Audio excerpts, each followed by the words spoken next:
Boa noite, meus amigos, minhas amigas. Estamos aqui mais uma vez reunidos para esse nosso encontro diário de estudo, de meditação, relaxamento, de oração. E hoje é um dia muito especial, porque nós estamos iniciando a Semana Santa, né? E ao iniciar a Semana Santa, nós o fazemos sempre, todo ano, com a celebração do Domingo de Ramos e da Paixão. Nós vamos refletir sobre o Domingo de Ramos, né? Sobre o que é essa festa, né, do Domingo de Ramos. Boa noite, Giane. Boa noite a todos que estão assistindo, mas não se registraram ainda. Boa noite, Rosana.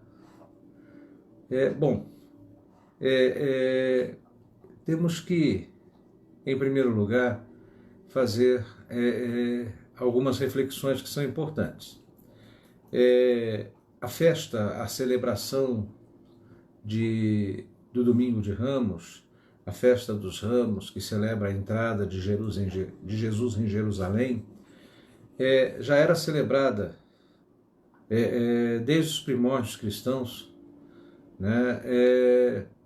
A gente tem informação aproximadamente já do século IV, né? Mas sabemos que um pouco antes disso, essa festa já era celebrada lá na região de Jerusalém, né? As pessoas caminhavam com os seus ramos de oliveira, né, até o Jardim das Oliveiras e depois então desciam de lá, né, aclamando então a Jesus, né, se preparando então para as celebrações da Semana Santa.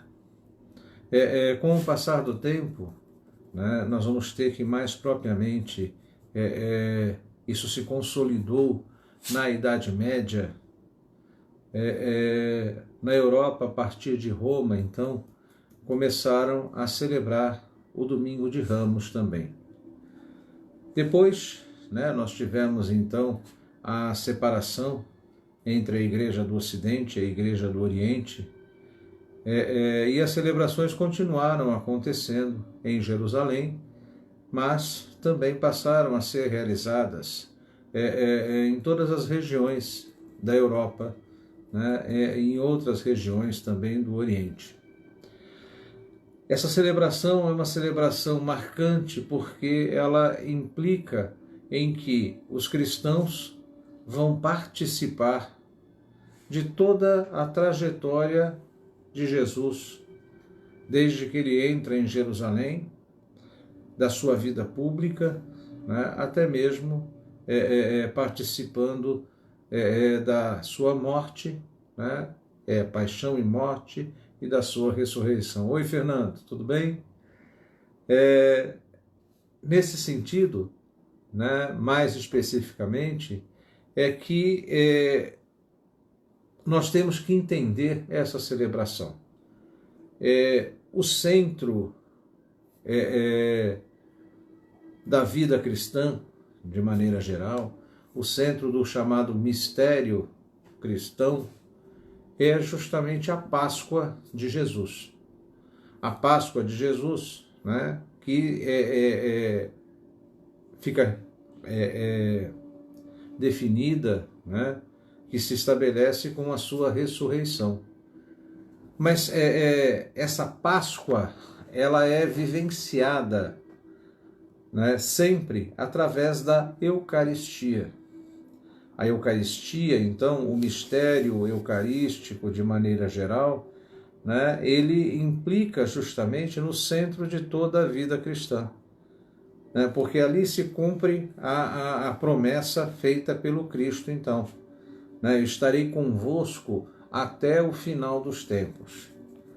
E esse estarei convosco até o final dos tempos, estarei sempre convosco. Essa a ideia, né, porque o tempo é uma coisa que ela não é mensurada da mesma maneira por todos os povos, né? Por todas as crenças e assim por diante.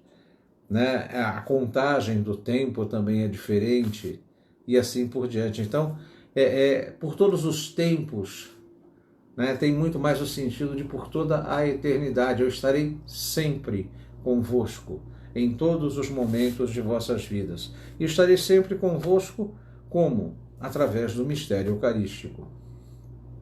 Né? Através, né, desse mistério eucarístico, né, do seu corpo, do seu sangue e assim por diante. Então veja, a celebração da entrada de Jesus em Jerusalém, ela tem, em primeiro lugar, essa conotação.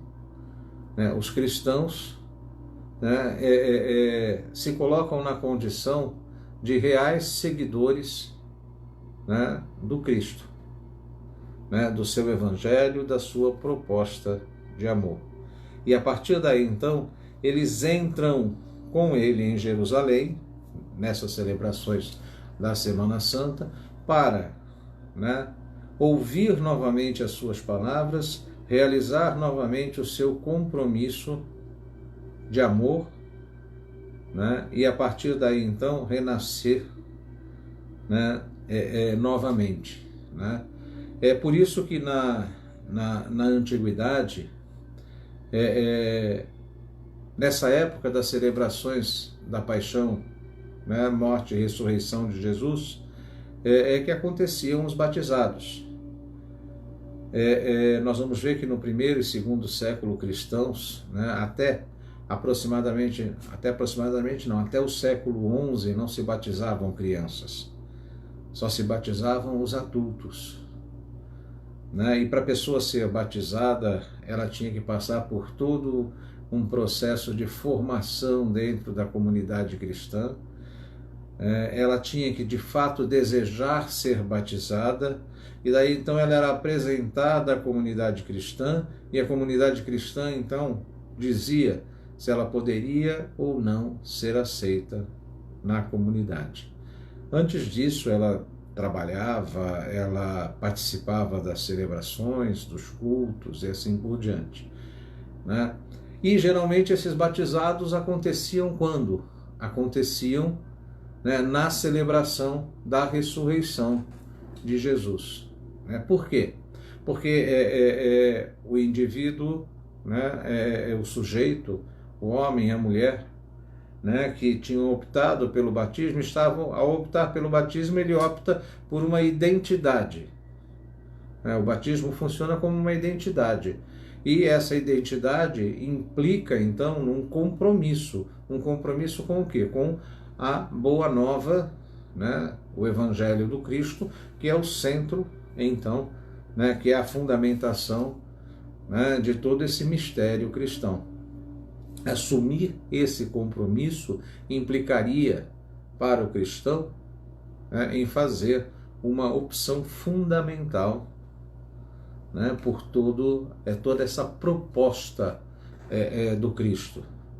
Então, por isso, né, os batizados aconteciam, então, geralmente, nesse momento. Também até o século XI, era muito comum que nós tivéssemos, então, os penitentes públicos.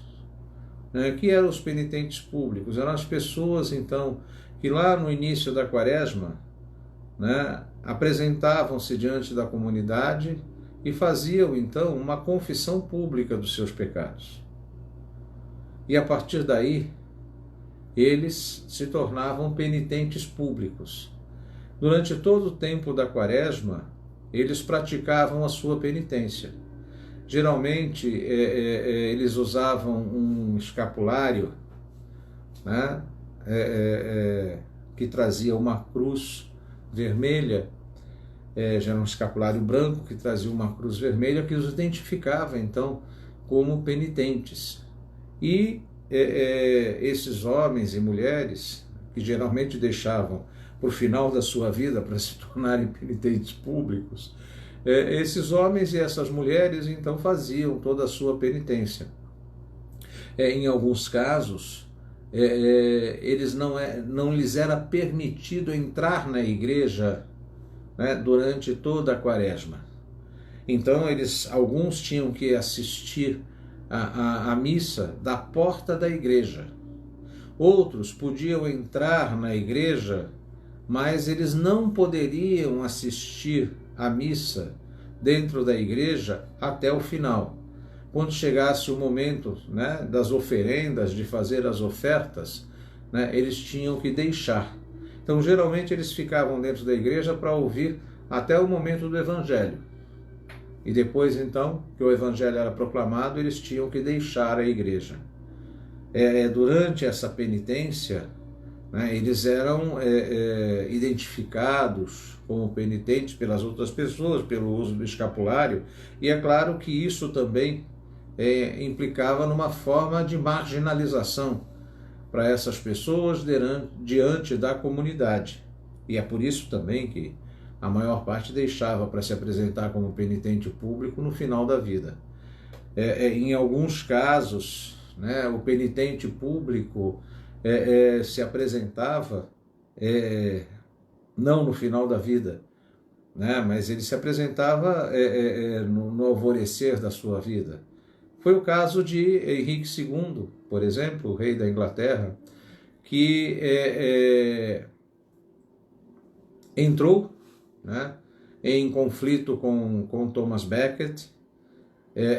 Thomas Becket se viu obrigado a deixar, né, a Inglaterra. Ele foi acolhido pelo rei de França.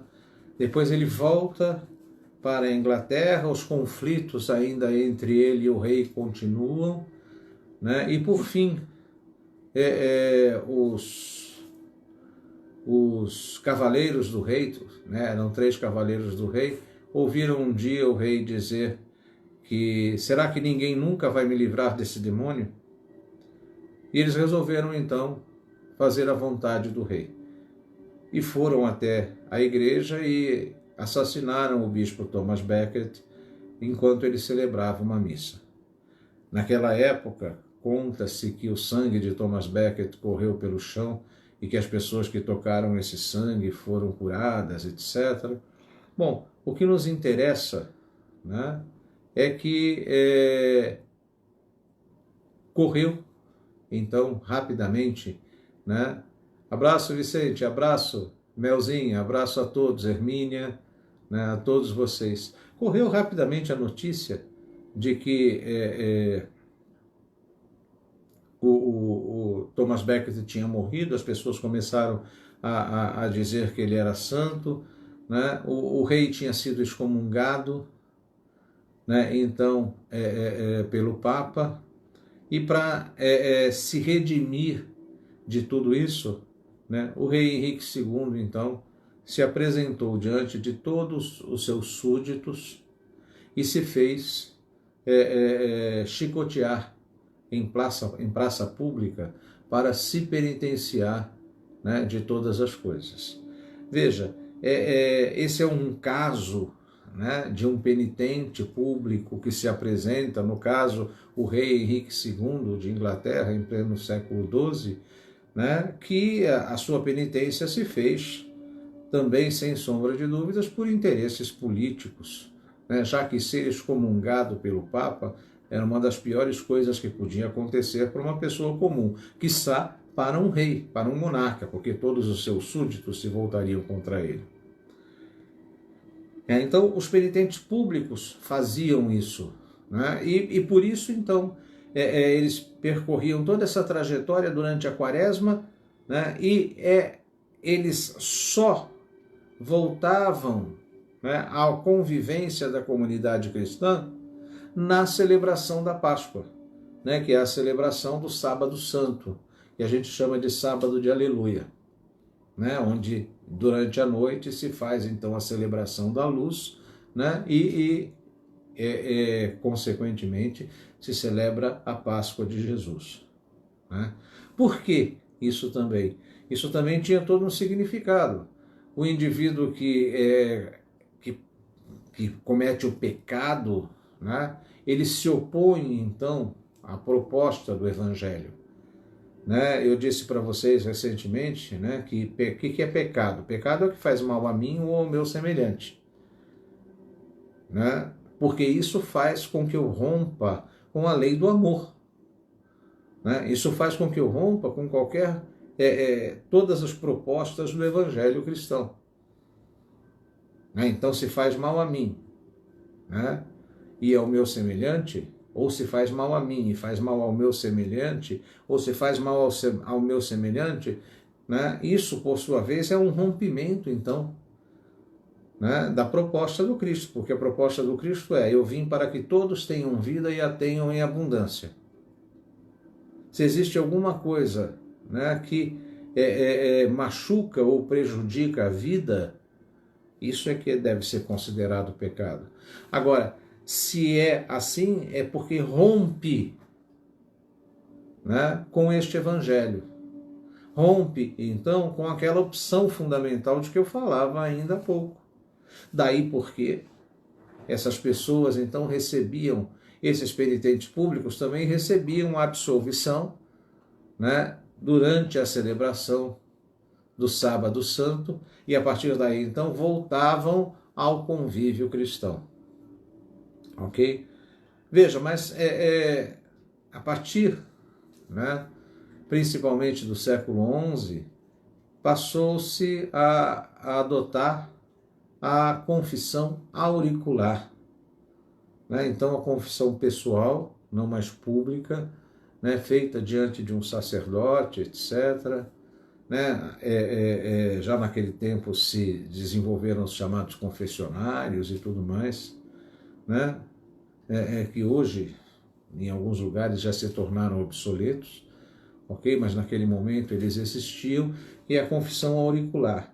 E a partir de então também, a igreja passou a adotar o batismo de crianças, porque passou a considerar que os pais e os padrinhos responsáveis pela formação daquela criança eram responsáveis, então, pela sua formação cristã, né? Estabelecendo, então, uma série de outros rituais, né? Por que eu estou falando tudo isso? Porque, na verdade, no decorrer da história, né, nós vamos verificar, então, que o centro do mistério cristão é justamente a Páscoa de Jesus, né? Essa entrega que Jesus faz, a sua ressurreição, né?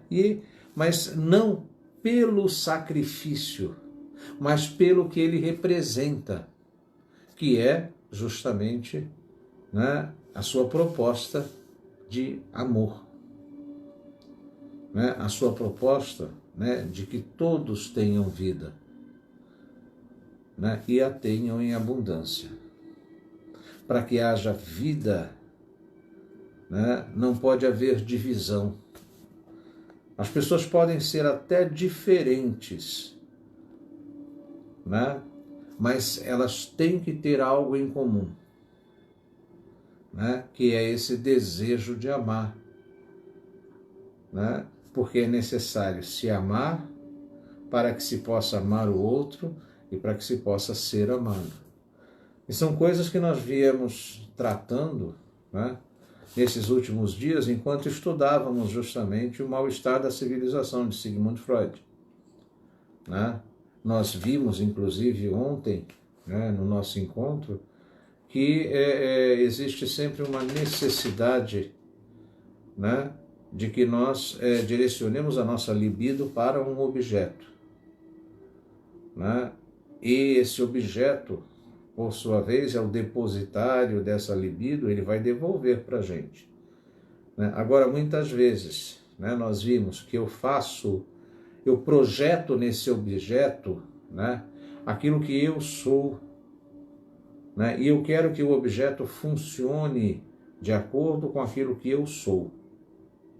E nós temos, então, que no choque de realidade isso não funciona. Em outros momentos, né, eu idealizo totalmente esse objeto. E de repente, no choque de realidade, eu me deparo que esse objeto não é nada do que eu idealizei. Ou, por um outro lado, eu projeto esse objeto em mim, o que é bem pior. Né? Porque, na verdade, eu então desapareço. Né? E eu vejo esse objeto em mim, como um espelho invertido. Nessas situações, não existe troca. Nessas situações, não pode haver diálogo. E, na verdade, então, não haverá amor. Não haverá amor. O que nós teremos é submissão, marginalização, posse. E não há amor, por quê? Porque não há doação. Porque não há doação. Doação implica sempre em troca. Implica sempre em troca. Né? E viver esse evangelho do Cristo é viver isso. Né? É este amor que doa. Né? E na medida em que ele doa, né, ele é distribuído, ele volta. Ele volta como amor. E é por isso que o Cristo vai dizer: amai-vos uns aos outros como eu vos amei, e ao próximo como a ti mesmo. E é por isso que lá no Evangelho do Discípulo Amado, João, né, nós vamos ler, né, ou melhor dizendo, lá na primeira epístola de João, nós vamos ler, né, que quem não ama o seu irmão não conhece a Deus, porque Deus é amor. Então veja, o amor é o cerne, né, de todo esse processo. E o amor vai implicar, sem sombra de dúvidas, em relações entre as pessoas que são simples, né? Que são justamente de acolhimento, que são de vivência, né, em comunidade. O que é comunidade? Comunidade vem de comunhão, comúnio, né? Que quer dizer, né, comum união, estar em unidade, que mais uma vez vai refletir aquilo que o próprio Cristo propôs, que todos sejam um, como eu e o Pai somos um. Ele não disse que ele é o Pai. Não. Não. Ele disse que o amor do Pai é tão grande, né, que se faz presente nele para que seja distribuído. E que se na comunidade as pessoas se amarem uns aos outros, este amor será tão grande que vai se expandir.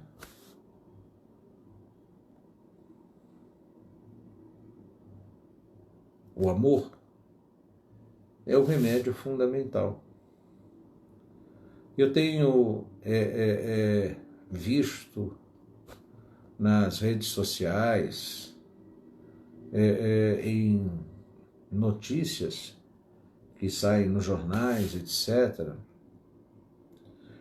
que alguns líderes religiosos, políticos, etc., né, começam a fazer propostas de tipo assim, faça isso porque hoje eu vou fazer alguma coisa e você vai ficar livre do coronavírus, Deus está com você, mas você tem que fazer isso. Esses tempos atrás correu pelo WhatsApp, olha, pendura um pano branco na sua porta, né? O Papa está mandando fazer isso. pior ainda, né? Porque daí coloca nas costas do Papa alguma coisa. Né? Nada disso. Nada fará sentido na nossa vida se não houver amor. Se as pessoas não se amarem e não amarem a si próprias, nada será transformado. Eu tenho falado nesses últimos tempos que eu espero, né, e eu creio que nós sairemos desta quarentena muito melhores do que entramos. Porque a quarentena vai obrigar, ou está nos obrigando, a olharmos para nós mesmos e a repensarmos, né, os nossos limites, as nossas vaidades, até mesmo os nossos anseios. O coronavírus está questionando as estruturas de poder. Ou melhor, a quarentena está nos ajudando a questionar as estruturas de poder. Os governos, né, que compram todas as máscaras, todos os respiradores, etc., e deixam o resto do mundo sem nada. Aqueles que vão ao supermercado, que enchem 4, 5, 3, sei lá quantos carrinhos, esvaziam o supermercado e as pessoas se veem obrigadas, né, a pagar mais caro, porque na lei da oferta e da procura é assim que funciona. Né? Se a procura é maior do que a oferta, o preço sobe. As pessoas abastecem as suas casas de alimentos que, inclusive, podem vir a se estragar facilmente, enquanto centenas e milhares de pessoas passam fome nessa cidade do Rio de Janeiro, neste Brasil e neste mundo que nós vivemos. As pessoas se isolam como em alguns tempos atrás já se isolavam e esquecem de uma África isolada, onde as pessoas passam fome e sofrem. Não pelo coronavírus, mas pelo ebola, pelo HIV, né, pela fome, pelas guerras. Guerras que estão sendo causadas e que ainda ocorrem, né, como fruto dos processos de exploração que foram vivenciados e que continuam existindo naquele continente.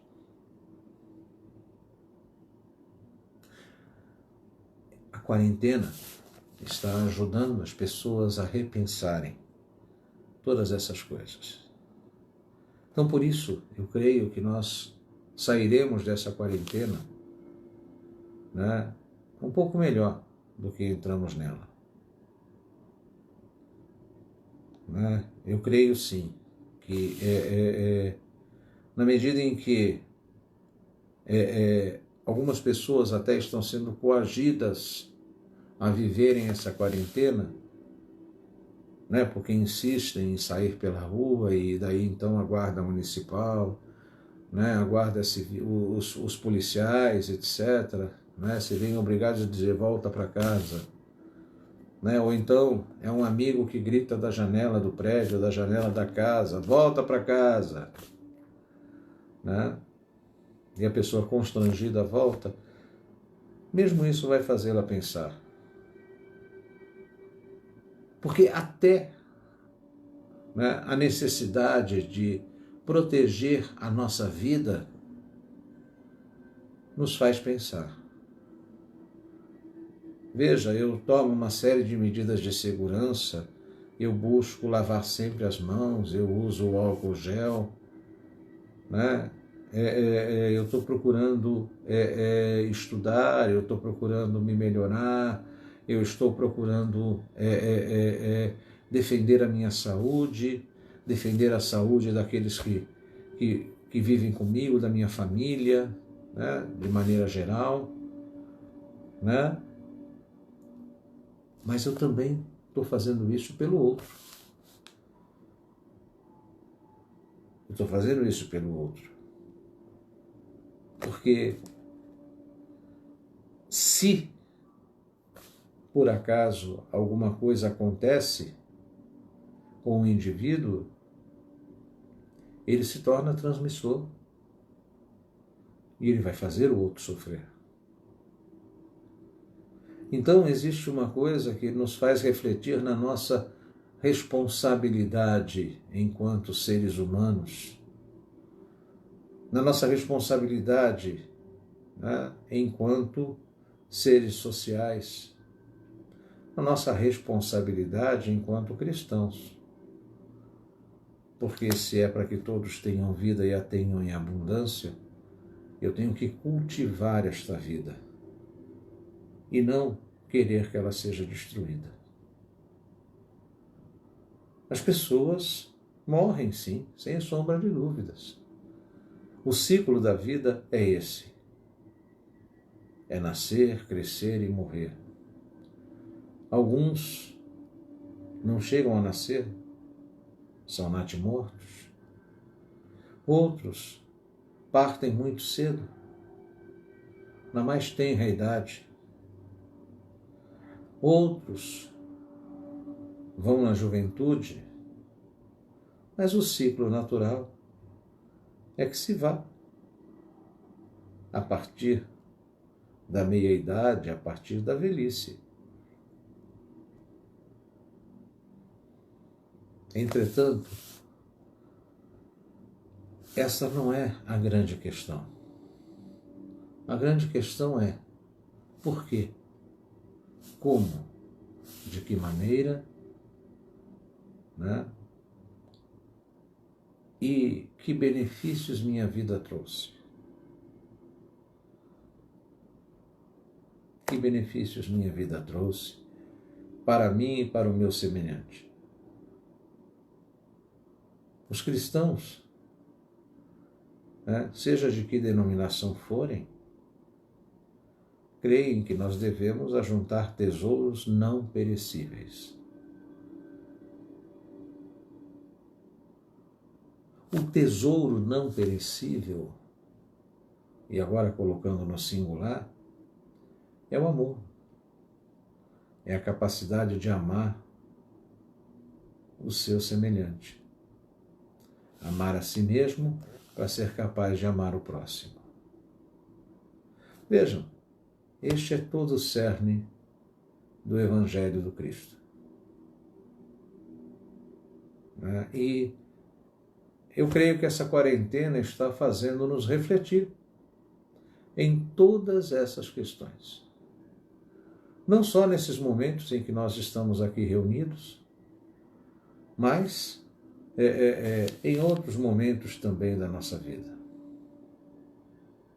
Né? O Evangelho, né, da celebração de Ramos, ele aparece, na verdade, nos evangelhos chamados de sinóticos. Né? O que são os evangelhos chamados de sinóticos? Né? São evangelhos que vão contar a mesma trajetória, né, da vida de Jesus. Né? Eles, na verdade, eles estão divididos, vamos dizer assim, em falar sobre a vida inicial de Jesus, a sua pregação, a sua paixão e ressurreição. Né? E eles têm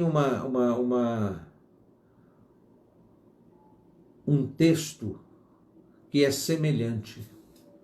Né? Basicamente, todos os três evangelhos ditos sinóticos, têm o mesmo texto. Né? Muda justamente a forma, às vezes, de contar e o tamanho do evangelho. Né? O evangelho de Marcos, que é considerado o segundo evangelho, é um pouco menor. Ele só tem 16 capítulos. Né? Já o evangelho de Mateus, por seu lado, já é um pouco maior. Né? Ele vai apresentar, né, na verdade, mais capítulos, né? Se não me falha a memória, são 28 capítulos. Né? Enquanto que o Evangelho de Lucas, por sua vez, né, é também um evangelho um pouco maior, mas ele apresenta apenas 24 capítulos. Ou seja, esses evangelhos, né, de acordo com os capítulos, eles vão contar a mesma história. E por isso eles são chamados, então, de evangelhos sinóticos. Mas é claro, na medida em que eles contam a mesma história, eles às vezes contam-na de formas um pouco diferentes. E é bastante interessante que todos eles vão contar a entrada de Jesus em Jerusalém. E a entrada de Jesus em Jerusalém é a entrada, ela é contada, né, seguindo, vamos dizer assim, um ritual. Quando um imperador, um general, por sua vez, depois de ganhar uma guerra, entrava numa cidade, ele era aclamado pelas pessoas. As pessoas traziam ramos nas mãos e o aclamavam, como rei vitorioso, como um general vitorioso. Jesus entra em Jerusalém como um grande rei, como um grande imperador, na verdade. Só que com algumas diferenças.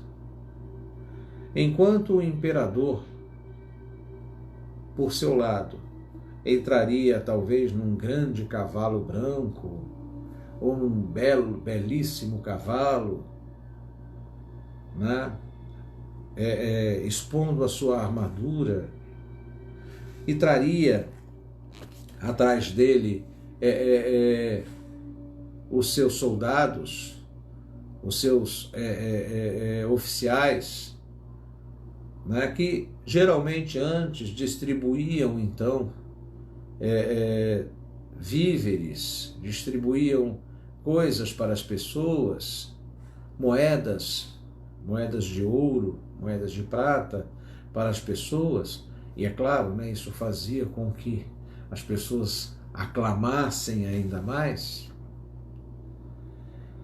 Jesus vai entrar em Jerusalém sentado numa jumenta ou num jumentinho. Depende do evangelho que vai estar contando a história. E ele não entra seguido pelos seus oficiais, pelos seus soldados. Ele entra acompanhado pelos seus discípulos, pelos seus apóstolos, e vai ser aclamado pelo povo, sem que ele tivesse que ter dado nenhuma moeda de prata, nenhuma moeda de ouro. Mas é porque a fama de Jesus, a fama das coisas que ele realizava, das curas, a fama das suas palavras, a fama dele enquanto pregador, enquanto rabi, tinha se espalhado e tinha chegado a Jerusalém. Até então Jesus estava pregando ali, em Nazaré, em toda aquela região em torno de Jerusalém. Ele vai até dizer em Nazaré, porque ele não é bem acolhido, ele vai dizer que o profeta nunca é aceito na sua própria casa. Mas as notícias chegam, as notícias se espalhavam, as pessoas falavam de Jesus, e o próprio templo estava preocupado com isso tudo. Por quê?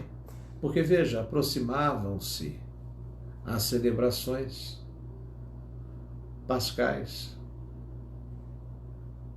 E ao se aproximarem as celebrações pascais, o templo está se perguntando o que fazer com aquele que é apresentado como um Messias para todas as pessoas.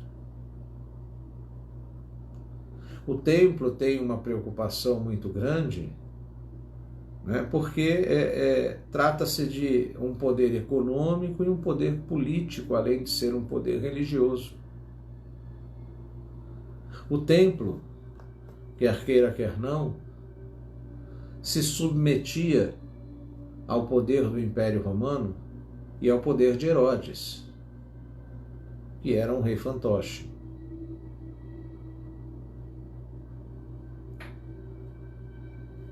Jesus pode representar a oposição a tudo isso. Então já havia um conflito político que se estabelecia. Agora, por que Jesus está indo para Jerusalém? Porque anualmente os judeus desciam a Jerusalém para as celebrações da Páscoa.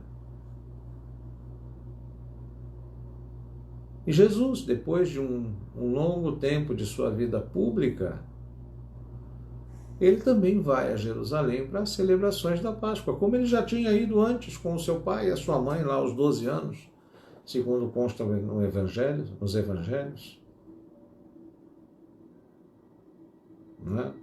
E vai ser aclamado. Vai ser aclamado pelas pessoas, porque a fama de Jesus já havia chegado, então, a Jerusalém. E é aí que as coisas, então, vão se estabelecer. É importante, e já que nós estamos falando disso, nós reflitamos um pouco. Lá em Mateus nós temos aqui, olha, quando se aproximaram de Jerusalém e chegaram a Betfagé, no Monte das Oliveiras, Jesus enviou 2 discípulos, dizendo-lhes: Ide ao povoado, aí em frente, e logo encontrareis uma jumenta amarrada e com ela um jumentinho. Soltai-a e trazei-mos. Soltai-a e trazei-mos. E se alguém vos disser alguma coisa, respondereis que o Senhor precisa deles, mas logo os devolverá. Isso aconteceu para se cumprir o que foi dito pelo profeta. Dizei à filha de Sião: Eis que o teu rei vem a ti, modesto e montado em uma jumenta, em um jumentinho, filho de um animal de carga. Então veja, aqui o que Mateus faz é justamente aplicar a profecia, que na verdade é uma profecia de Jeremias, ele vai aplicar então essa profecia a Jesus, mais especificamente. Se nós formos então a Marcos vai dizer: ao se aproximarem de Jerusalém, diante de Betfagé e de Betânia, perto do Monte das Oliveiras, enviou 2 de seus discípulos. Até aqui, é basicamente tudo igual. A única coisa é que quando se aproximaram de Jerusalém e chegaram a Betfagé, aqui ele vai simplesmente dizer que se aproximaram de Jerusalém e chegam diante de Betfagé. Até aqui tudo igual. Mas aí, perto do Monte das Oliveiras, enviou 2 discípulos, dizendo-lhes: Ide ao povoado que está à vossa frente. Entrando nele, encontrareis imediatamente um jumentinho amarrado que ninguém montou ainda. Soltai-o e trazei-o. Um jumentinho amarrado que ninguém montou ainda. Né? É como dizer assim, um jumentinho, né? Com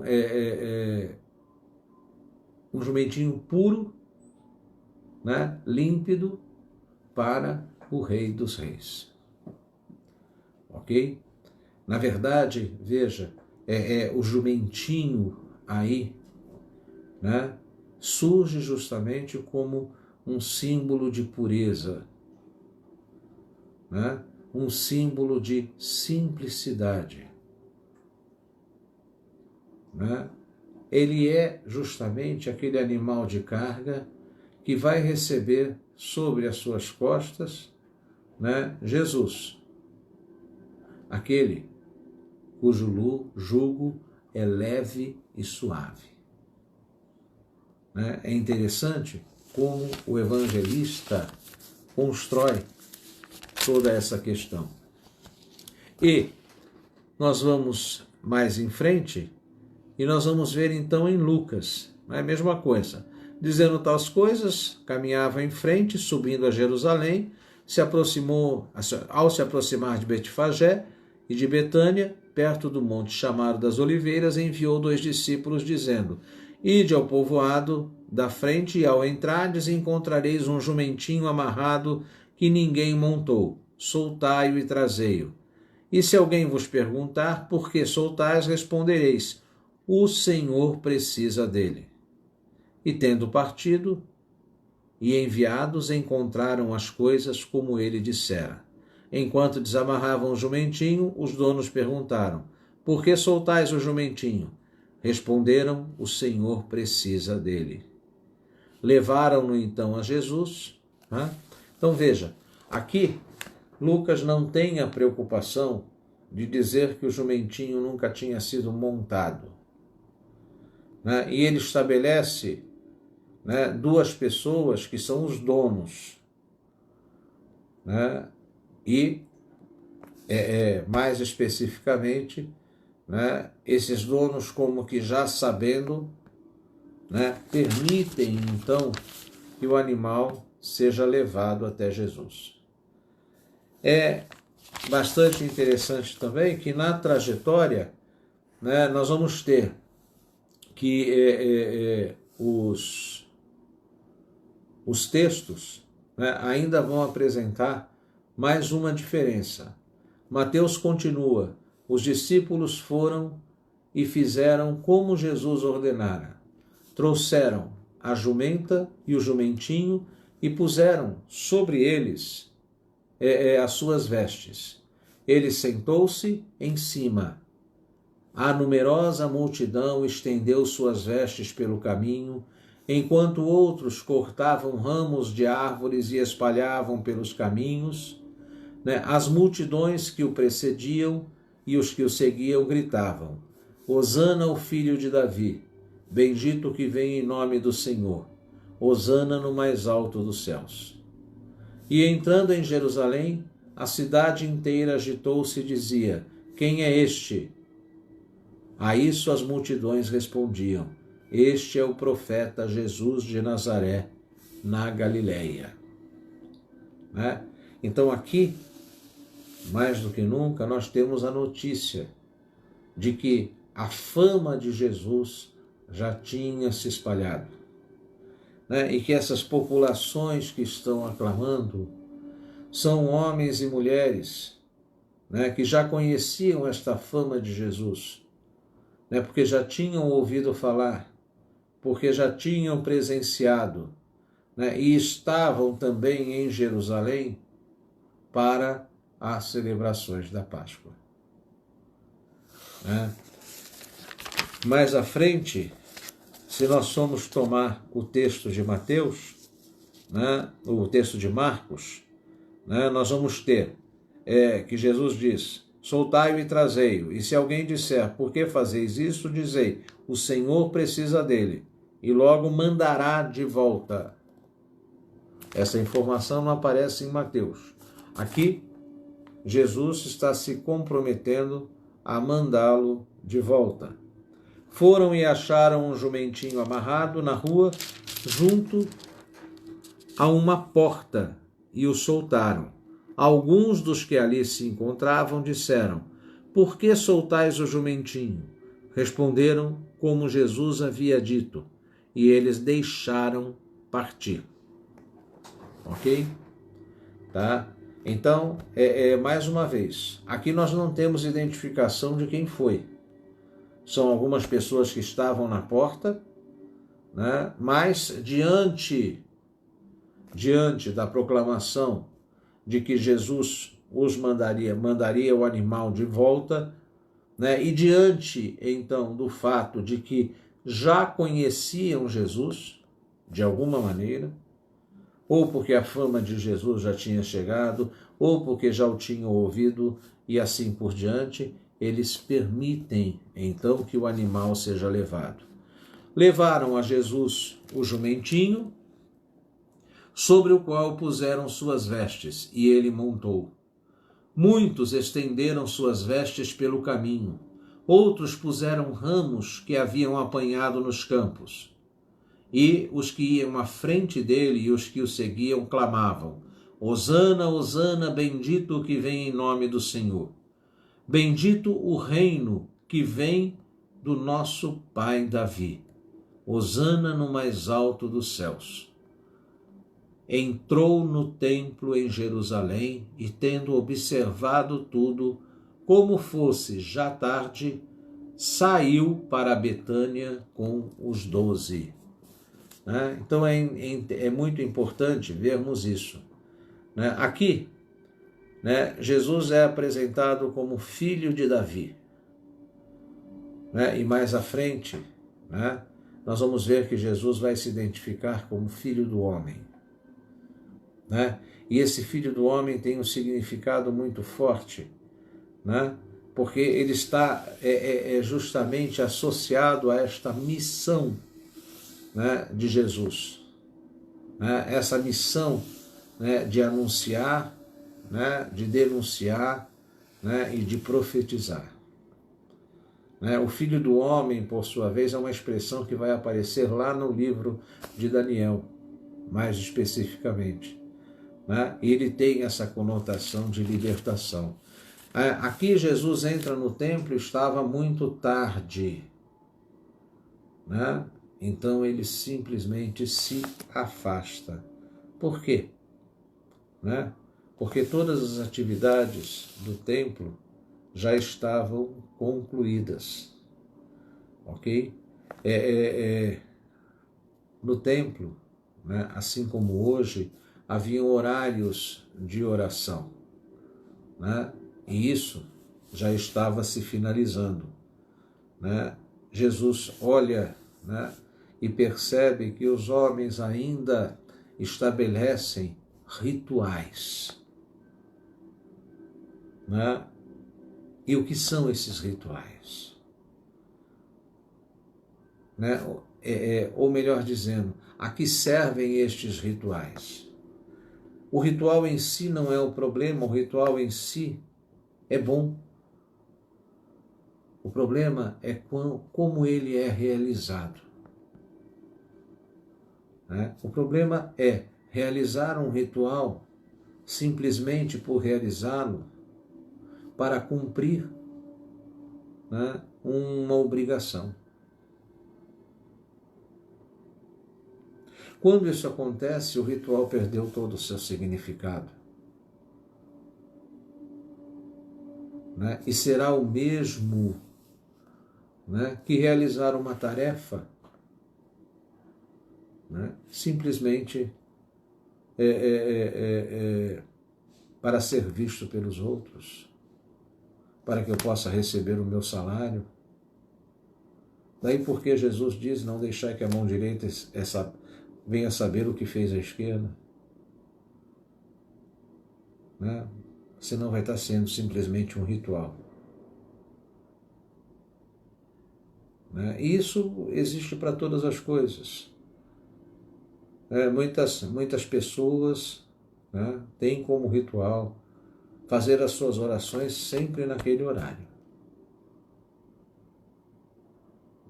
E chegam ao ponto de que se não fizer a oração naquele horário, é como se viessem a ser castigadas por Deus. Veja, essas pessoas estão realizando uma rotina. E quando alguma coisa é retirada dessa rotina, elas se sentem perdidas.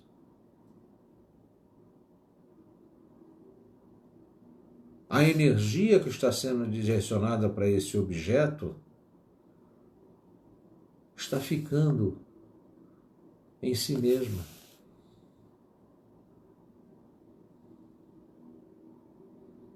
Não é isso que Deus propõe.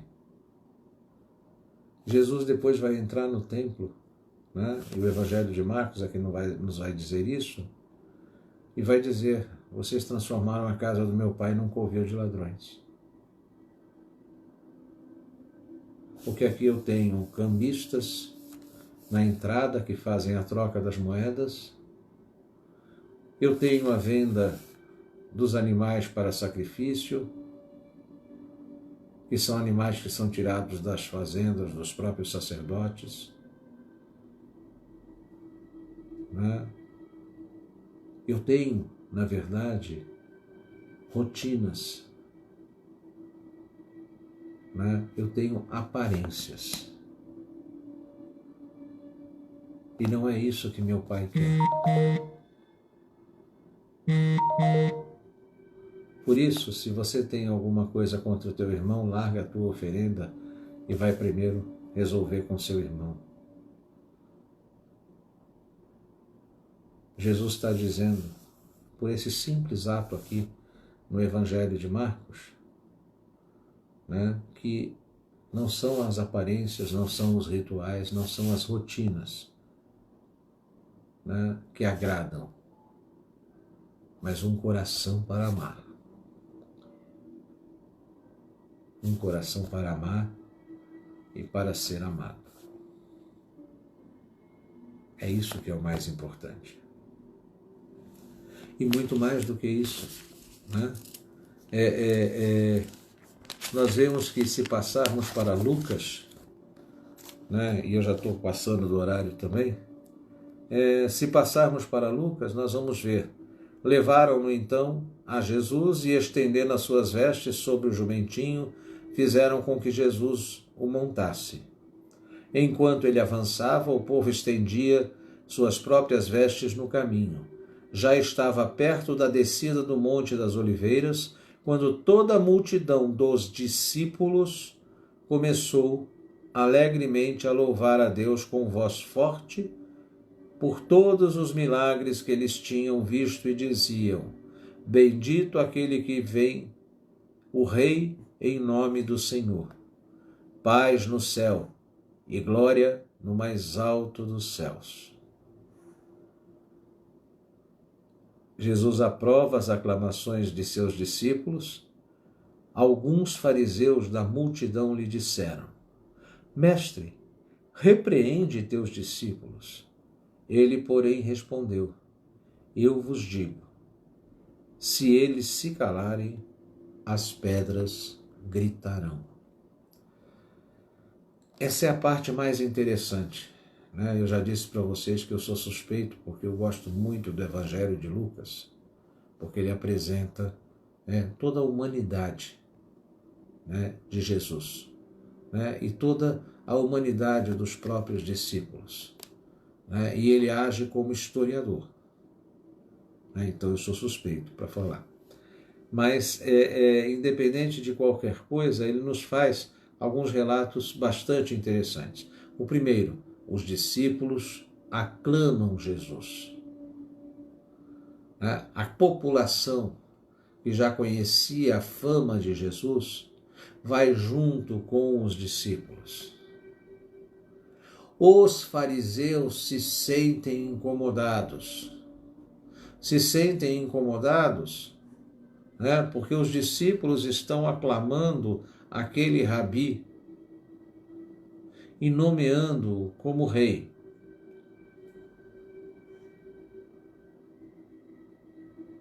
Essa aclamação, né, chama a atenção dos fariseus, que, em primeiro lugar, controlam as sinagogas. A fama de Jesus já tinha chegado às sinagogas.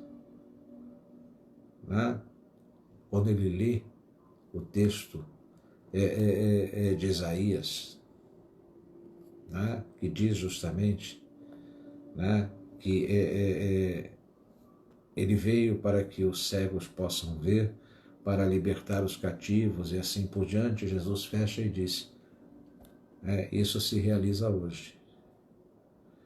E foi xingado, quiseram que ele fosse para fora, etc. Então, veja, a notícia de Jesus, a boa notícia que ele traz, essa notícia libertadora, incomoda também os fariseus que controlam as sinagogas. E incomoda, sem sombra de dúvidas, também o templo.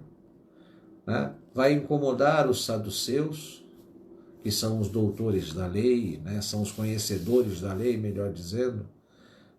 Vai incomodar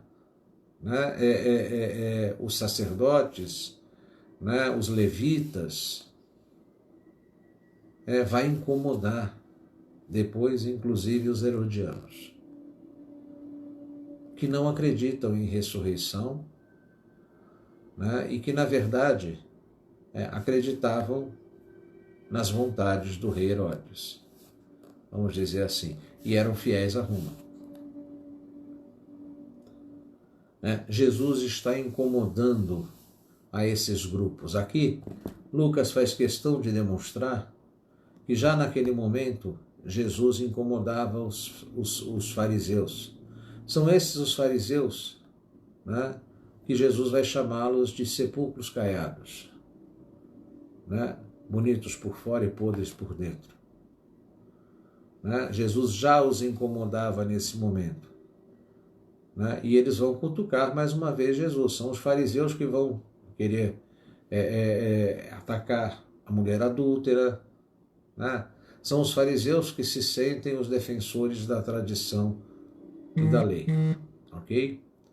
Então, como consequência de tudo isso, Jesus diz para eles, se as pessoas se calarem, até as pedras falarão.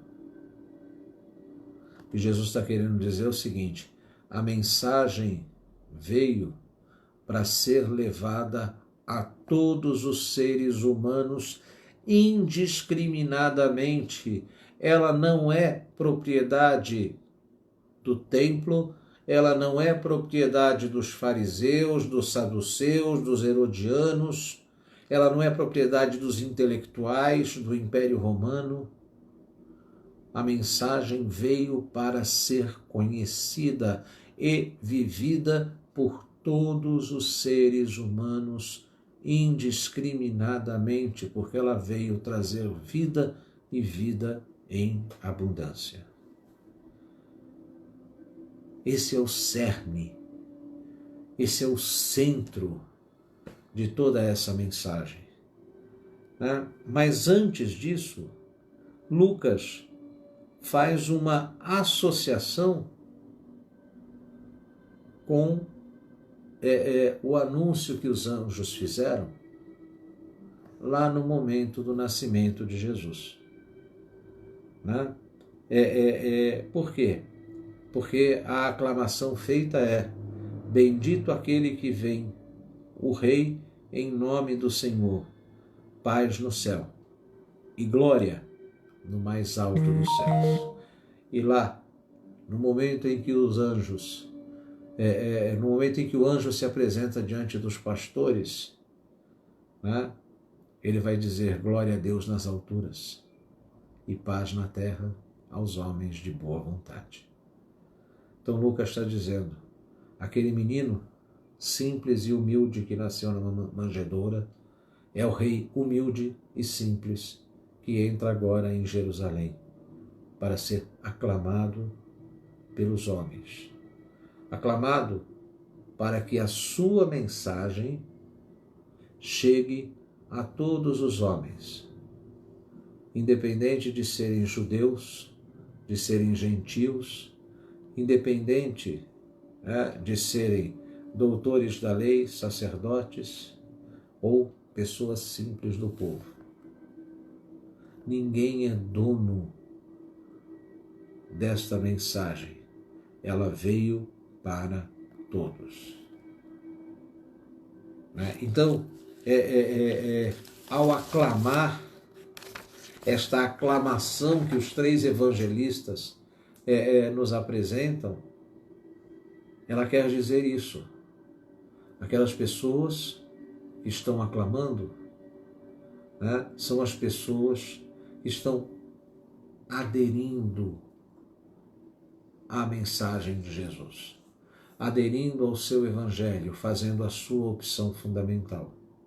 Essas pessoas são diferentes daquelas que vão gritar no templo,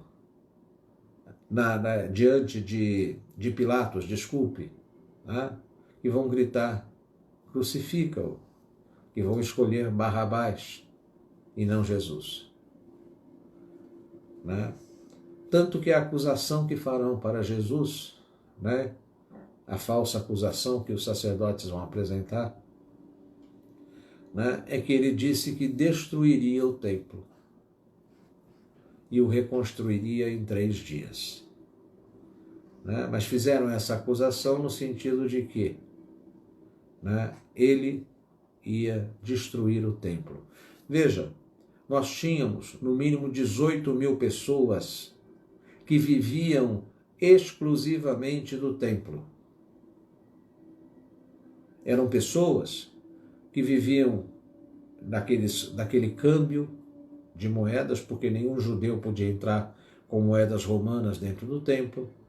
Eram pessoas que viviam do comércio de animais para o sacrifício, que elas pegavam nas fazendas dos sacerdotes. Eram pessoas que vendiam toda sorte de coisas. Eram pessoas que trabalhavam nas piscinas e nas fontes que serviam justamente à purificação dos judeus. Em torno de 18.000 pessoas, no mínimo, pelos estudos realizados, etc., viviam do templo. Se o templo fosse destruído, essas pessoas perderiam seu trabalho. E daí elas reclamariam que ficariam sem salário. Reclamariam que ficariam sem comer. E esse foi o argumento que os sacerdotes encontraram para colocar aquelas pessoas contra Jesus. Vocês vão ficar sem trabalho. Vocês vão ficar sem comer. Toda a nossa fé vai ser destruída. Toda a missão que nós temos vai por água abaixo. Por isso vocês têm que defender o templo.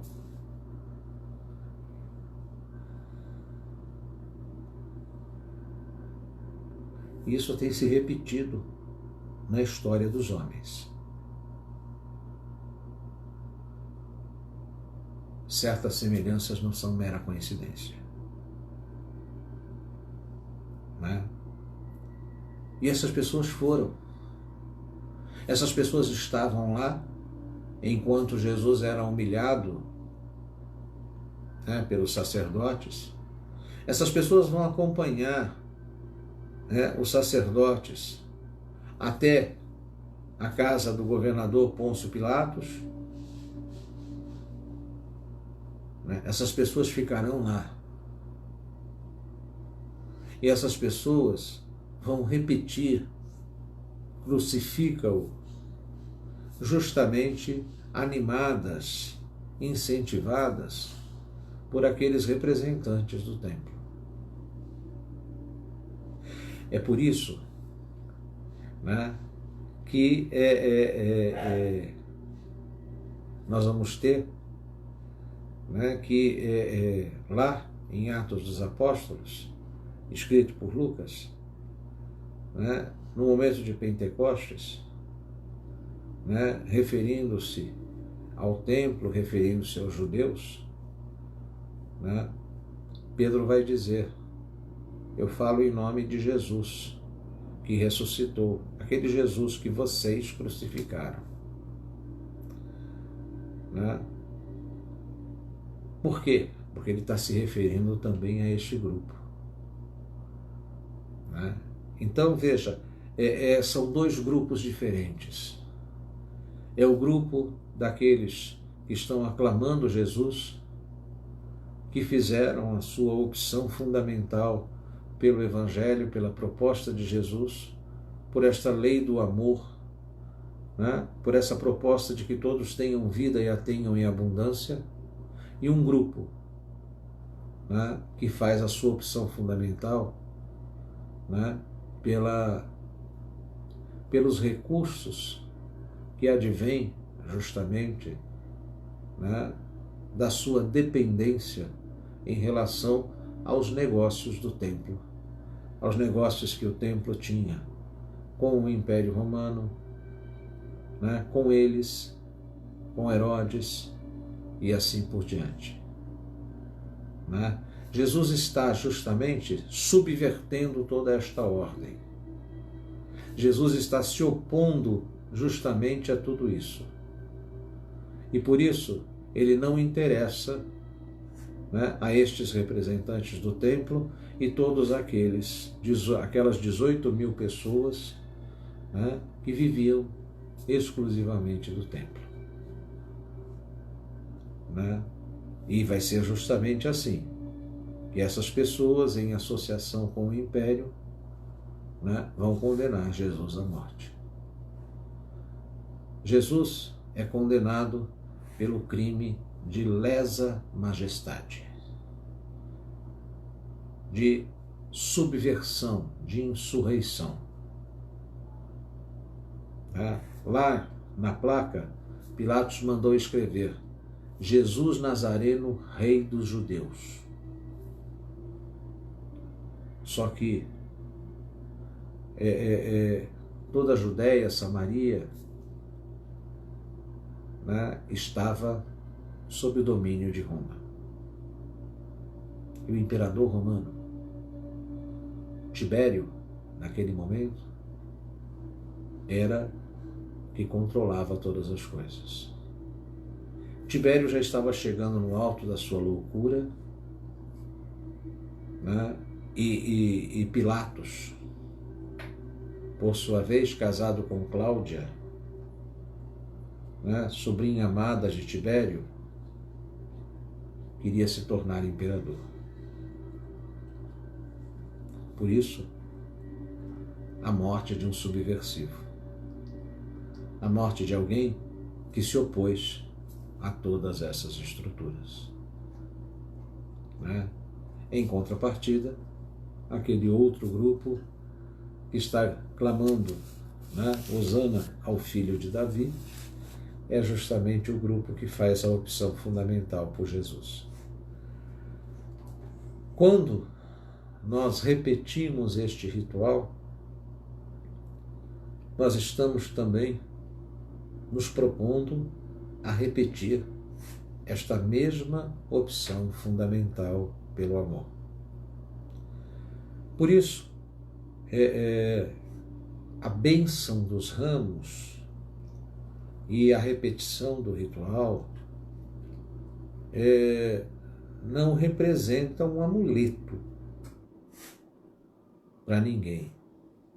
Nós abençoamos os ramos, né, lembrando justamente que por onde passava, né, Jesus abençoava todas as pessoas.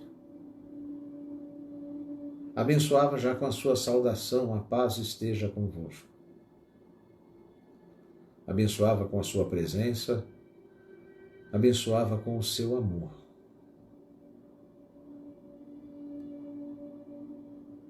Né? Em um texto, em um parágrafo da obra Há 2000 anos, de Emmanuel, nós lemos Públio Lentulus dizendo que o rosto de Jesus era de uma pureza e de um amor, né, que se é incapaz de definir com palavras. Para dizer-nos justamente que por onde passava, ele estava abençoando todas as pessoas. Então nós estamos justamente, ao abençoar os ramos, estamos lembrando esse momento. E mais do que isso, esses ramos não são amuleto, mas eles servem justamente para nos recordar deste compromisso com Jesus. Por isso ele se torna um sacramental, não um sacramento.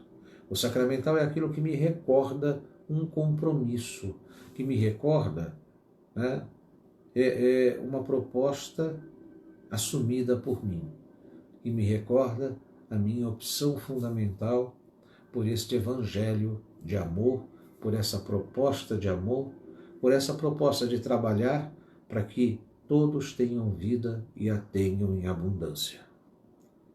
É importante que nós compreendamos esse tipo de coisa, né? Então, quando o ramo é abençoado, né, convém deixá-lo no vaso, né? Se eu tenho um altar na minha casa, né, se eu tenho lá um lugar onde minha Bíblia está aberta, o meu Evangelho está aberto, deixo lá também o meu ramo, para me recordar que eu aclamei e me comprometi com Jesus. Esse é o grande significado. Esse é o grande significado, né? Porque eu sempre digo que a maior vacina, a melhor vacina, o melhor remédio ainda é o amor. Ainda é o amor. Vou repetir. A melhor vacina, o melhor remédio ainda é o amor. E é o amor que tem mão dupla. Ok? Né? Então é importante que compreendamos isso, né? Na Igreja Católica, esses ramos abençoados no Domingo de Ramos são guardados, né? E no ano que vem, né, eles serão queimados e eles vão dar origem às cinzas que serão impostas na quarta-feira de cinzas, né? Então lá, quando começar de novo o chamado tempo de penitência, né, as pessoas se preparam mais uma vez para renovar também, né, todo o seu compromisso com Jesus, todo o seu compromisso com esse evangelho transformador. Tá bom, pessoal? Quero pedir desculpas porque eu assim passei no tempo, falei demais, eu sou um falador inveterado, né? Vamos passar para a segunda parte, né, do nosso encontro, né? E como sempre, então, vamos tentar nos colocar numa posição confortável. Se estiver de sapato, tênis, chinelo, quiser tirar o sapato, o tênis ou o chinelo, faça-o. Se quiser ficar sentado, fique. Se quiser se deitar, também deite, né? E vamos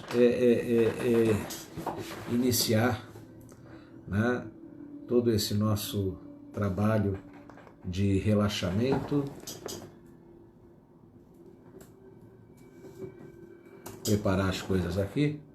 Vamos iniciar esse nosso trabalho de relaxamento, começando, como sempre fazemos, né, com a nossa respiração, né? Nós vamos respirar pelo nariz e soltar pela boca. Inspira, expira.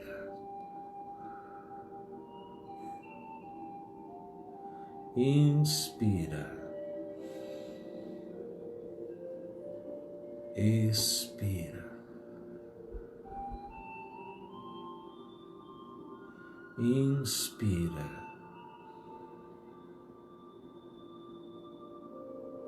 Expira.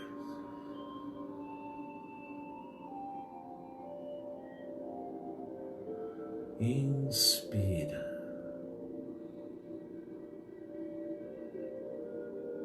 Expira.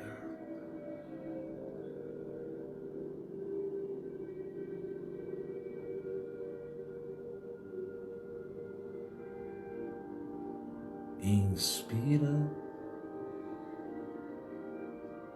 expira.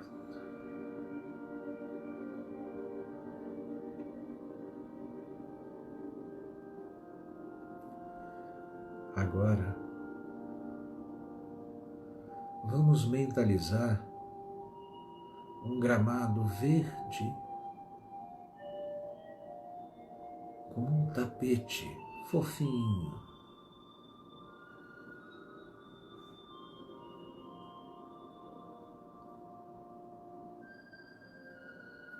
Sinta os seus pés sob esse gramado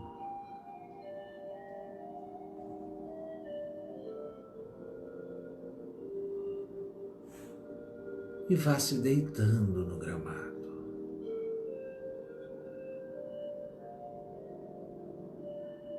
Sinta o orvalho suave. Sinta o cheiro de mato, de alecrim, de alfazema, que se espalha pelo ar.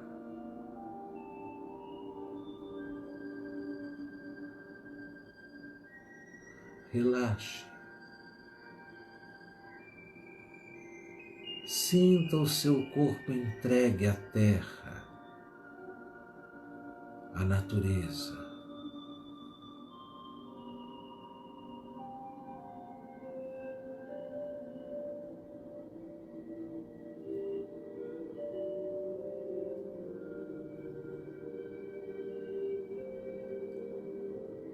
O seu corpo vai começar a derreter, como se um barro fosse se desprendendo de você.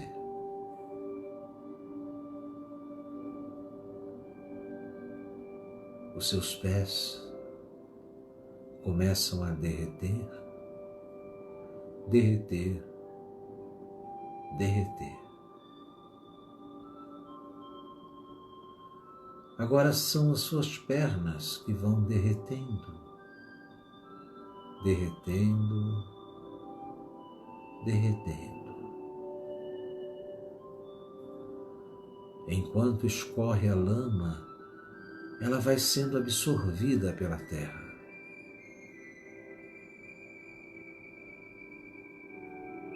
Um ser límpido, puro começa a aparecer. Agora são os seus quadris, a sua pelvis, as suas nádegas, que vão derretendo, derretendo, derretendo. A lama vai escorrendo e sendo absorvida pela terra.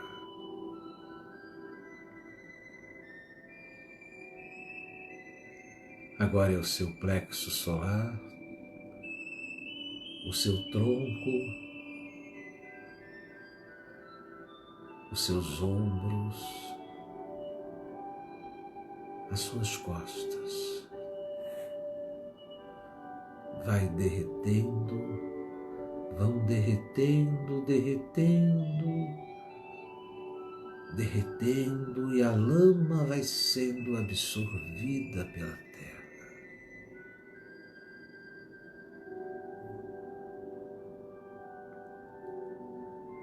Agora são os seus braços e as suas mãos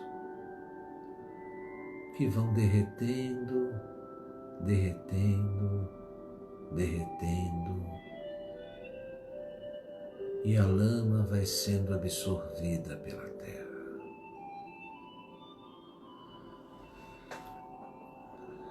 Agora é a sua cabeça que vai derretendo, e o seu pescoço também vai derretendo, e ambos vão derretendo, derretendo, e a lama vai sendo absorvida pela terra.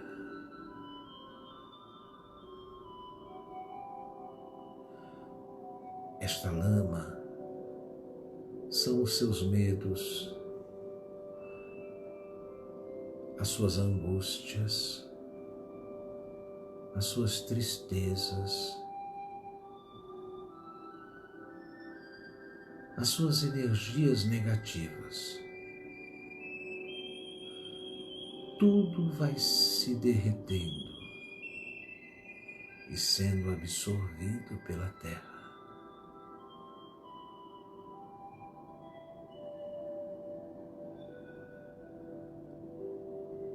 Agora do céu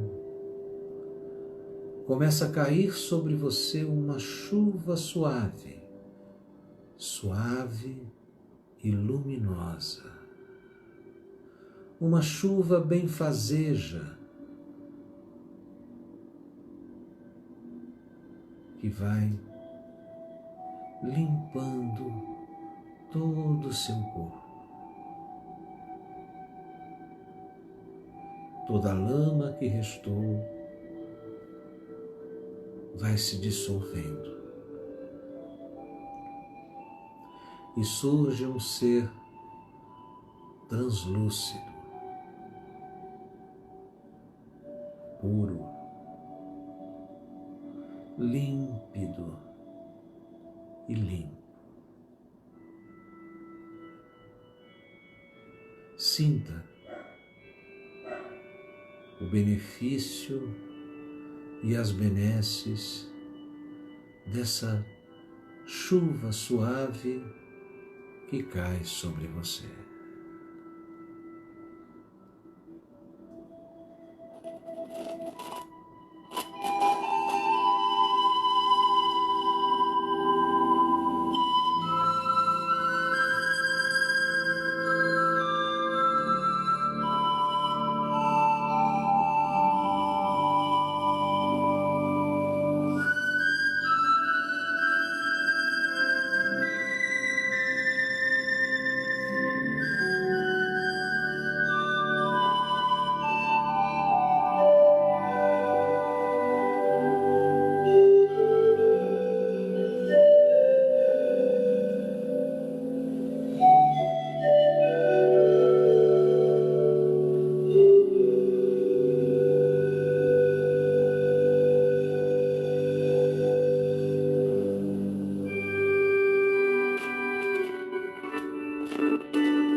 A chuva vai diminuindo e parando.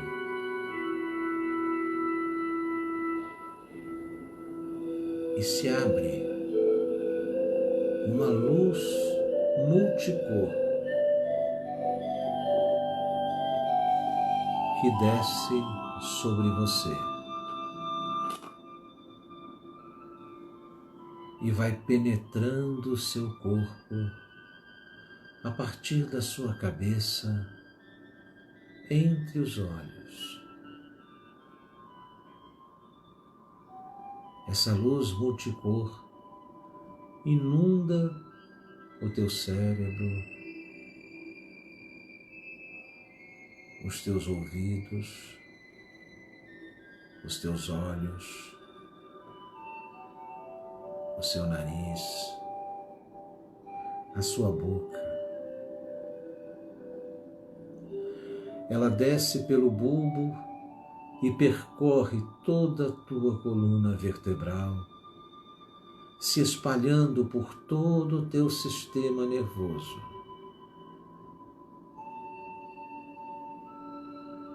A luz agora desce pela tua garganta, pela tua faringe, pela tua laringe. Inunda os teus pulmões, o teu coração.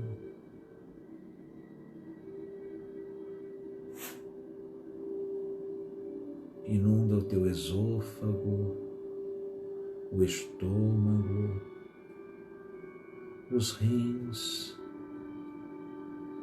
os intestinos, a vesícula,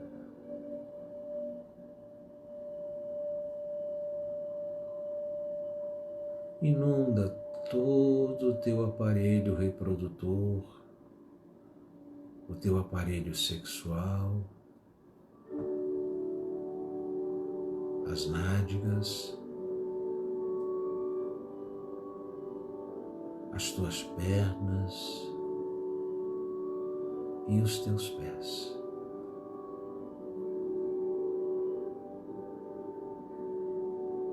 Você é um ser iluminado.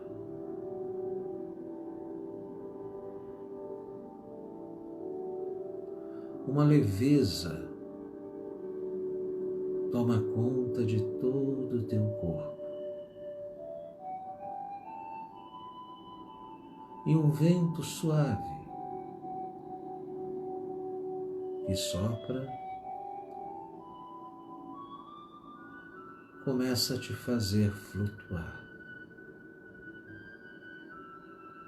E você flutua suavemente, levemente, sentindo o cheiro de mato, o cheiro de alecrim, o cheiro de alfazema que esse vento suave está trazendo. Sinta-se flutuar, sinta-se leve, sinta os aromas.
Vamos começar a voltar.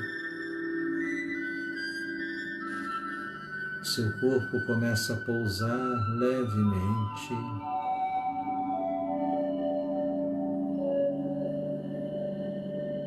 Seus pés mais uma vez sentem a grama.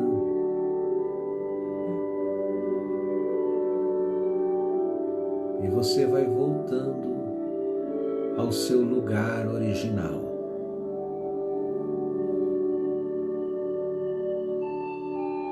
Devagar, suavemente,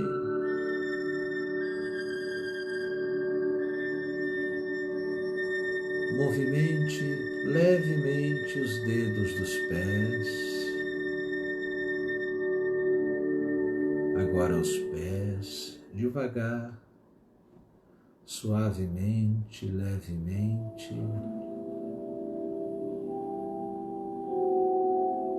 Movimente agora devagar e suavemente as suas pernas.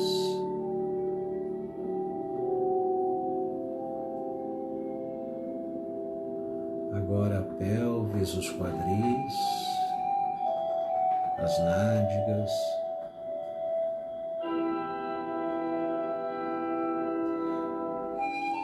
O seu plexo solar, o tronco e as costas, levemente, devagar.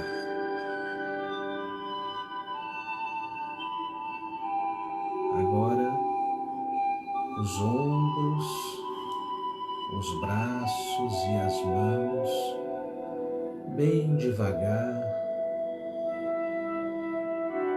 suave, leve.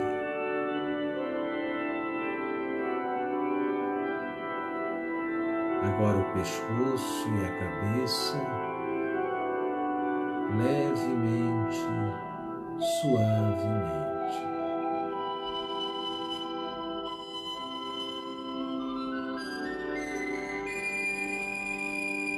Abra os olhos devagar.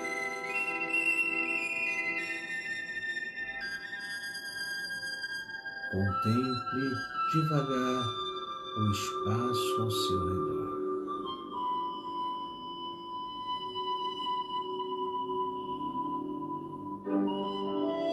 Inspira, expira.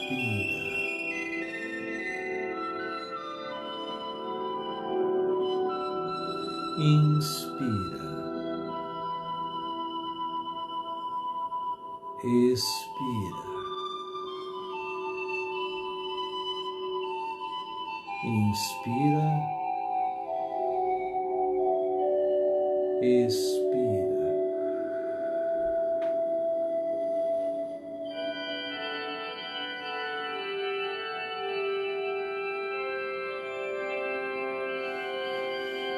Então, todos bem, todos tranquilos, em paz.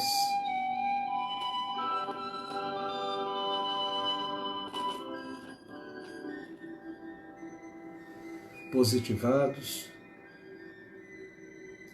cheios de amor, prontos para seguir em frente? Que bom. Vamos lá então, passar para a terceira parte desse nosso encontro, onde nós sempre, já que recebemos, já que estamos positivados, vamos também doar um pouco de nós. Como eu havia prometido, né? Eu disse que nós faríamos então, né, nesse momento, a bênção dos ramos. Né? Lembrando, né, que esses ramos, na verdade, são um sinal do nosso compromisso com essa boa nova, com essa proposta de Jesus. Né? Então, nesse momento, quem tiver o seu ramo, pode pegar o seu ramo na mão. Né? E vai erguer o seu ramo. Né? E veja, todos nós podemos abençoar. Nós perdemos um hábito que era muito comum. Eu me lembro que eu ainda hoje faço isso, né? Mas sempre que me aproximava de um tio, de uma tia, de um avô, de uma avó, do meu pai, da minha mãe, né? Nós pedíamos a bênção. Né? Dizíamos até de forma abreviada, né? Porque se costumava dizer assim: bença pai, bença mãe. Né? Pois é, e nós perdemos esse hábito. Os pais hoje também já não têm mais o hábito de abençoar seus filhos. Esse é um hábito que deveríamos ter. Não é vergonha nenhuma dizer: durma com Deus, Deus te abençoe. Tenha um bom dia, Deus te abençoe. A paz esteja com você, Deus te abençoe. Então, nesse momento, nós vamos fazer a bênção dos ramos. Durante todo o tempo de Quaresma, as pessoas refletiram, então, nesse mistério penitencial do Cristo. De alguma maneira, esse mistério penitencial deveria estar presente em nossas vidas a todo momento. Agora, nós queremos entrar com Jesus em Jerusalém. E estes ramos, então, serão o sinal do nosso compromisso com o Evangelho de Jesus. Então eu peço que vocês me acompanhem, ergam também a sua mão sobre os ramos, enquanto eu falo. Deus eterno e todo-poderoso, abençoai estes ramos, para que, seguindo com alegria o Cristo nosso Rei, cheguemos por ele à eterna Jerusalém. Deus da nossa vida, Deus da nossa salvação, Deus de bondade, aumentai a fé dos que esperam em vós e ouvi as nossas preces. Hoje, apresentando ao Cristo os nossos ramos, possamos também frutificar em boas obras. Pelo mesmo Jesus Cristo, Senhor nosso, que convosco vive e reina, na unidade do Espírito Santo. Amém. Em nome do Pai, do Filho e do Espírito Santo. Amém. E agora, então, vamos rezar. Vamos pedir, mais uma vez, por aqueles que talvez não tenham uma Páscoa, porque possivelmente eles não vão ter nada para comer. Por aqueles que nesse momento estão nas ruas e não têm acesso à medicina e aos recursos de saúde. Vamos pedir por aqueles que sofrem pelo descaso com que são tratados pelas autoridades, seja nesta cidade do Rio de Janeiro, em São Paulo, no Brasil inteiro, nesta América Latina tão castigada, no continente africano. No continente africano, onde ainda as pessoas sofrem pela exploração provocada pela Europa, pela América, pelo mundo que os abandonou e os marginalizou. Pela África, que sofre com o Ebola, com o HIV, com a fome, com a miséria, com regimes opressores, com guerras e agora também com o coronavírus, que já chegou em algumas regiões da África. Vamos rezar por aqueles que sofrem também em diversas regiões da Ásia, principalmente pelos párias da Índia, que são aqueles que mais estão sendo afetados. Vamos rezar por todos que estão morrendo na Itália e em todas as nações. Vamos rezar pedindo para que os homens e as mulheres deste nosso mundo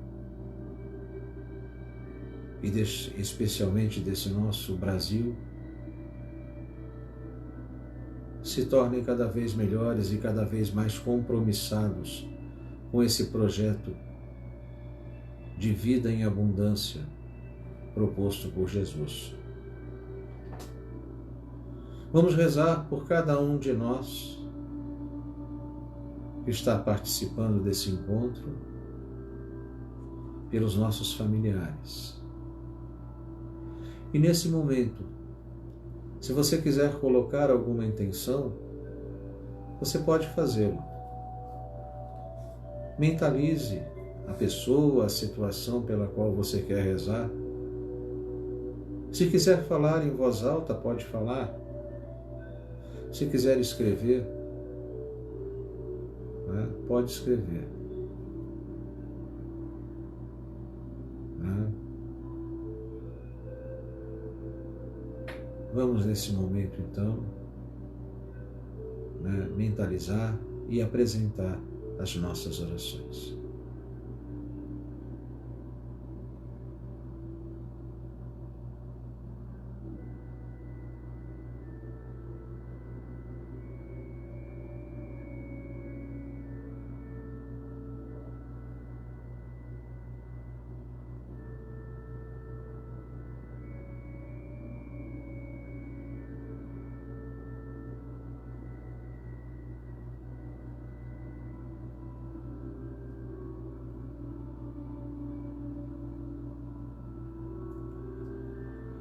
Deus Todo-Poderoso, ouvi-nos.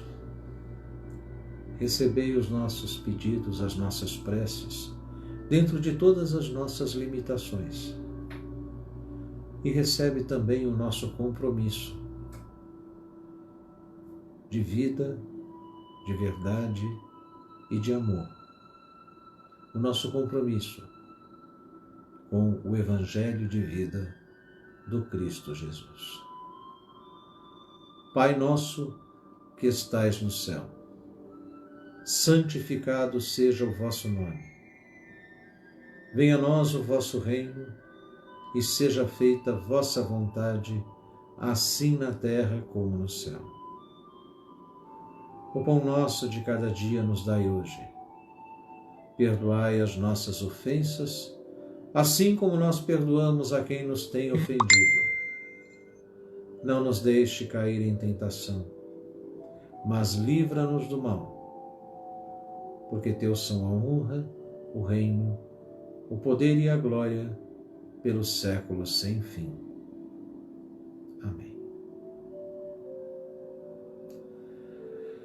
E assim, nós terminamos esse nosso encontro. Hoje, eu extrapolei todos os limites, né? Perdão a todos vocês, né, por esse encontro tão longo, né, que passou de 1 hora, e passou bastante. Espero que tenha sido produtivo, que tenha sido de auxílio para todos, mas principalmente, né, para que nós possamos estar sempre unidos, porque juntos e só juntos nós seremos capazes de vencer. Um grande abraço a todos, foi muito bom estar aqui com vocês. Eu agradeço a prima Denise Galese, está dizendo aqui que o filho dela ainda pede a bênção para ela, que maravilha, prima. Né? Agradecer a Denise, o William, a Jaque Lima, oi Jaque, que saudade. Né? Débora Alves, a Estela, oi Estela, saudade. Eliana Angelosi, prima, quanto tempo. Né? Wanda Patrocínio, oi vó. O Marcos Alexandre Ribeiro, a Margarete, oi Marga, tudo bem prima? Cadu Dias, tudo bem Cadu? Júlio César, tudo bem, Júlio? Gilberto Ferreira, oi, Gilberto. Ângela Estorino, tudo bem, Ângela? Henrique Louro, quanto tempo? Raquel Castro, tudo bem, Raquel? Oi, Vicente, grande abraço. Hermínia, quanto tempo? A gente só se vê pelo Messenger. Melzinha, tudo bem? Daniel, tudo bem? Ana Delgado. Oi, Tiago. Nilson Moraes está aqui com a gente. O Diego Carneiro. O Fernando Bige. A Rosana Macedo. A Giane Aragão. Tudo bem? Meu grande abraço a todos vocês. O meu desejo de uma ótima noite, de um ótimo final de domingo, de um ótimo domingo de Ramos, uma ótima Semana Santa. E amanhã, mais uma vez, às 18 horas, nós estaremos aqui então reunidos, tá bom? Foi muito bom estar com vocês. O meu grande abraço a todos. Até amanhã. Tchau, tchau, pessoal.